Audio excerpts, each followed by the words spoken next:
మట్టుబెట్టించారు. అయితే పాకిస్తాన్ ISPR అంటారు, అంటే పాకిస్తాన్ ఒక తప్పుడు ప్రచారంకి రాత్రి నుంచి దిగుతుంది. అదేంటంటే వాళ్ళు ఎలాగో దాడులు చేరారు కదా. 1971 తర్వాత తొలిసారి పాకిస్తాన్ భూభాగంలో భారత్ దాడులు జరిపింది. ఇది గుర్తుంచుకోవాలి.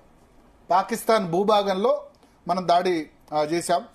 సో మనం అలర్ట్గా ఉండేందుకు ఇప్పుడు 9 ఎయిర్పోర్ట్లు మూసేశారు. ధర్మశాల హిమాచల్ ప్రదేశ్లో ఉంటుంది, లే జమ్మూ కాశ్మీర్ లే లడక్ రీజన్లో ఉంటుంది, జమ్మూ ఎయిర్పోర్ట్, శ్రీనగర్ ఎయిర్పోర్ట్, అమృత్సర్ పంజాబ్లో ఉంటుంది. కీలక విమానాశ్రయాల్లో రాకపోకల్ని ఇప్పుడు రద్దు చేశారు. మధ్యాహ్నం 12 గంటల వరకు అన్ని విమానాలను కూడా రద్దు చేశారు.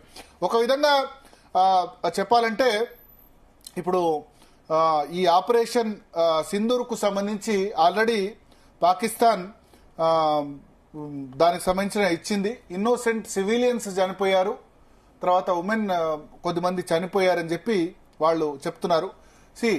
ఇప్పుడు మదర్సాల్లో లేకపోతే అక్కడ ఉగ్రవాద కార్యాలయాల్లో చుట్టుపక్కల ఉన్న వాటిలో కొద్ది పౌరులకు కూడా నష్టం జరగవచ్చు. బట్ పౌరులకు నష్టం చేయాలనేది మన ఉద్దేశం కాదు ఇక్కడ మనం చూడాల్సింది. తర్వాత ఈ ISPR అంటే ఇంటర్ సర్వీసెస్ పబ్లిక్ రిలేషన్స్, ఇది పాకిస్తాన్ సంబంధించిన వాళ్ళంతా కూడా ISI inter services intelligence, ISI ఏదైతే ISI స్పాన్సర్ టెర్రరిజం ఉందో వాళ్ళు కూడా కన్ఫర్మ్ చేశారు. వాళ్ళ పబ్లిక్ రిలేషన్ అంటే వాళ్ళ అఫీషియల్ IPRకి సంబంధించి వాళ్ళు ఏం చెప్పారంటే ఇండియా కోట్లీ, బహావల్పూర్, ముజఫరాబాద్ ఈ 3 చోట్ల అటాక్ చేసింది అని కన్ఫర్మ్ చేశారు. అండ్ వాళ్ళు ఏమంటారంటే Subhanallah mosque in Bahawalpur, Ahmad east area, Kotli and Muzaffarabad, all of our air force jets are airborne. This attack was carried out from within Indian air space, అంటే భారతదేశ ఎయిర్ స్పేస్ లోనే ఉండి మనం వాళ్ళని అటాక్ చేశాం. వాళ్ళ ఎయిర్ స్పేస్ లోకి వెళ్లకుండా మన ఎయిర్ స్పేస్ లోనే ఉండి వాళ్ళని అటాక్ చేశాం. Now they were never allowed to come and intrude in to the space of Pakistan air space లోకి రాలేదని వాళ్ళ వెర్షన్ చెప్తున్నారు. మన వాళ్ళ దానిలోకి వెళ్లారా లేదా అన్నది. బట్ అటాక్ అయితే జరిగింది, విజువల్స్ వస్తున్నాయి, చూసాం. మన భవనాలు నిలబట్టమై అంబులెన్స్ కనబడుతుంది. తర్వాత దీనివల్ల ఏం డ్యామేజ్ జరిగిందంటే inter services public relation Pakistan చెప్పేది ఏంటంటే damage assessments are ongoing and he would provide more information at later point. ఇంతవరకు ఏం డ్యామేజ్ జరిగిందో పూర్తిగా వాళ్ళు చెప్పట్లేదు. The temporary happiness that India has achieved with this attack will be replaced with unending grief, అంటే కొద్దిగా టెంపరీగా వాళ్ళకి హ్యాపీనెస్ ఉండొచ్చు కానీ మేము మళ్ళీ అటాక్ చేస్తామని పాకిస్తాన్ అఫీషియల్గా వాళ్ళు చెప్పిన పరిస్థితి. సో వాళ్ళు ఆజాద్ కాశ్మీర్ అంటారు, మనం పాక్ ఆక్రమిత కాశ్మీర్ అంటాం. సో ఆ పాక్ ఆక్రమిత కాశ్మీర్లో మొత్తం అవుట్ రైట్గా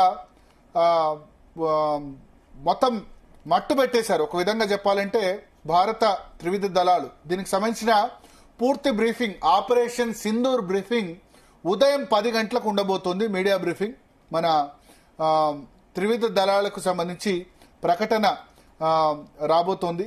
సో మొత్తానికైతే రాత్రికి రాత్రి పాకిస్తాన్లో 9 చోట్ల అటాక్ చేశారు. లాస్ట్ టైం మనకు గుర్తుండి ఉంటుంది, బాలాకోట్ దాడులు జరిగినప్పుడు, లేకపోతే సర్జికల్ స్ట్రైక్స్ జరిగినప్పుడు, తర్వాత అభినందన్ వర్తమాన్ ఇన్సిడెంట్, తర్వాత పాకిస్తాన్ సంబంధించిన F-16 ఫైటర్ జెట్ కూడా పడేశారు మనవాళ్ళు, నేలమెట్టా చేశారు. అత్యాధునిక F-16 అంటే అమెరికా తయారు చేసిన యుద్ధ విమానాలు. అప్పట్లో అమెరికా పాకిస్తాన్ కు సహాయకారిగా వాళ్ళు కొంత అటువైపు చూసినప్పుడు ఇచ్చిన పరిస్థితి. సో ఈ 9 చోట్ల కూడా మొత్తం చాలా చోట్ల కూడా ఉగ్రవాదులు చనిపోయినట్లుగా సమాచారం అందుతోంది, అనఫీషియల్ వర్గాలు. ఎందుకంటే అక్కడ ఇప్పుడు పాకిస్తాన్ వాళ్ళ దానికి సంబంధించిన విషయాలు వాళ్ళు ఏం చెప్తున్నారంటే మా సివిలియన్స్ చనిపోయారని చెప్తున్నారు. బట్ మన ఉద్దేశం పౌరులు కాదు, మన ఉద్దేశం అక్కడ ఉగ్రవాద స్థావరాలు ఎవరైతే ఉన్నారో వాళ్ళు. అయితే ఇది చేసినప్పటి నుంచి LOC వెంబడి అంటే బార్డర్ వెంబడి వాళ్ళు ఫైరింగ్ చేస్తున్నారు. మార్నింగ్ నుంచి కూడా వాళ్ళు ఫైరింగ్ చేస్తున్న పరిస్థితి. అయితే నేను చెప్పినట్టు ISPR inter services public relation Pakistan information department ఒక తప్పుడు ప్రచారం చేస్తోంది. అదేంటంటే భారతదేశంలోని 15 చోట్ల మేము మిసైల్ దాడులకు దిగాము, శ్రీనగర్ ఎయిర్ బేస్ ను మేము పాకిస్తాన్ లో అటాక్ చేశాము, ఇండియన్ ఆర్మీ హెడ్ క్వార్టర్ ను అటాక్ చేశామని. అటాక్ చేస్తే విజువల్స్ మా దగ్గర నిమిషంలో మొబైల్ వస్తాయి కదా, ఇప్పుడు అక్కడ విజువల్స్ వస్తున్నాయి కదా. సో ఇదేంటంటే ఐఎస్ఐ లేదా ఐఎస్పిఆర్ వీళ్ళు చేసేది ఏంటంటే ప్రాపగాండా. అంటే ప్రాపగాండాలో మన మీడియా బడి నిజమే అనుకొని చెప్పి అటాక్ చేస్తే సింపుల్. ఇవాళ ఎవరి చేతిలో వాళ్ళ చేతిలో మొబైల్ ఉంది కదా. 15 చోట్ల మిసైల్ అటాక్ చేస్తే వాళ్ళకి అంత దమ్ముంటే వచ్చేది కదా ఈ పాటికి. ఇప్పుడు పాకిస్తాన్ నుంచి విజువల్స్ అన్ని వచ్చాయి కదా, రాయిటర్స్ వార్తా సంస్థ నుంచి అక్కడ లోకల్స్ కూడా పెడుతూ భయపడుతూ పెట్టినవి అన్ని కూడా వచ్చాయి కదా. సో ఇవన్నీ తప్పుడు ప్రచారాలు. అయితే ఒకటి మాత్రం బార్డర్ వెంబడి